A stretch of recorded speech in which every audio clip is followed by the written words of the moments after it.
outlook on life that meets an accurate view of reality. The example I have here is on kindness. I'm sure that if you fill in kindness with any other adjective, you'll find heaps of people in your own life that actually believe this. It says, sure, I could be more kind, and I want to be more kind. Kindness is great, and I personally believe that it's awesome. However, it's not who I am, it's not my personality, and it's never going to be who I am. So I'm not going to be more kind. This is a hopeless outlook that I'm never going to change, but an accurate reality of I know I need to be more kind, and I know it's not my personality. Personalities are totally different, and sure, I have hard times with heaps of things that I know I need to be better at, but without that hopeful outlook, why would I change? Even though my view of reality is accurate, there's no point, right? This is what happens when you put your hope in other things, and then they let you down. This is human learning at its finest, honestly, where you place all your hope in one thing, and it leaves. It's what a lot of people in my life, or in my generation, view of God. They put their hope in God because their parents told them to, and they never made it their own, and then they asked God for a pony when they were 6. Or even more common, I'm finding, they ask God to help them in a troubled situation, and nothing happens. As Christians, we know that God can turn everything around to good. But as someone who hasn't been taught that, who goes to church with their parents just because they can, that's let down. And why would I hope again if I'm just going to be hurt again? Why would I keep putting my hand on the stove if I know that it's going to burn me? So then we get to false hope. False hope is a hopeful outlook on a distorted reality. That's what happens when you get up and you say, I'm going to be optimistic today, and this today's going to be great, and nothing on earth is going to stop me from that. It doesn't provide a real resilience, because the second that something bad happens, that optimism is gone. You haven't put your, it's the story of the man who built his house on the sand. Nice beachfront property, it's going to be great, I'm going to go out swimming, it'll be fine.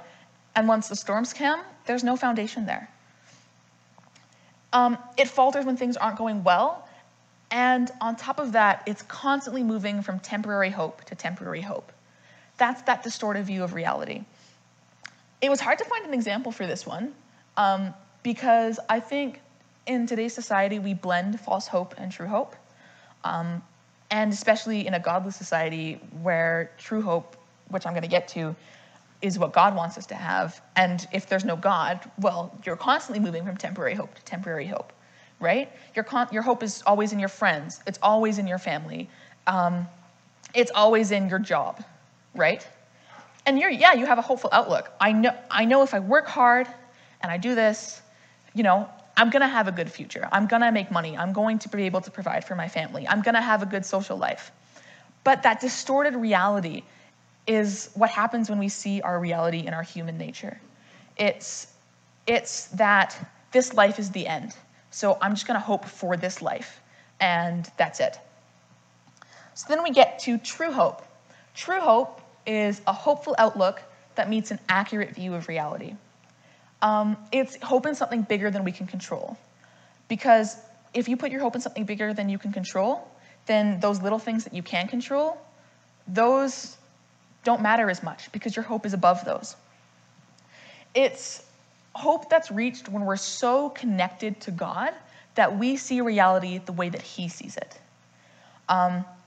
It's not reality through our own eyes, it's reality through His. It's the reality that we're children of God, that we're saved, that we know that we're coming. And it's the reality that this world isn't all there is. That, sure, I might lose my job tomorrow. All my friends could forsake me tomorrow, but I still got God.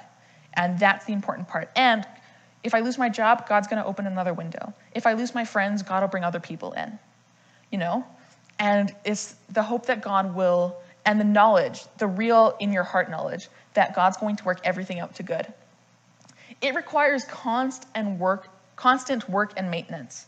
Even as Christians, working to have that connection with God, always. all the time. Not when you're in church, not just when things are good, even not just when things are bad. You have to be day in, day out talking to God, keeping that connection up. The same way that you would connect with a friend, a family member, have or that a loved connection one. with God. Always. However, all the time. as much as not this when is just when you're in you church, need the not constant just when work things and are it's good, hard, even not it's just when things are very bad, hard to destroy you this have kind to of be hope. day in, day out Because talking to God, what can go keeping against that God and connection win? up. The same way only that way you that this kind of hope is connect with destroyed a is when friend, you a lose family member, connection have with that God. connection with God. And he's not willing to just However, kick as you to the much as curb.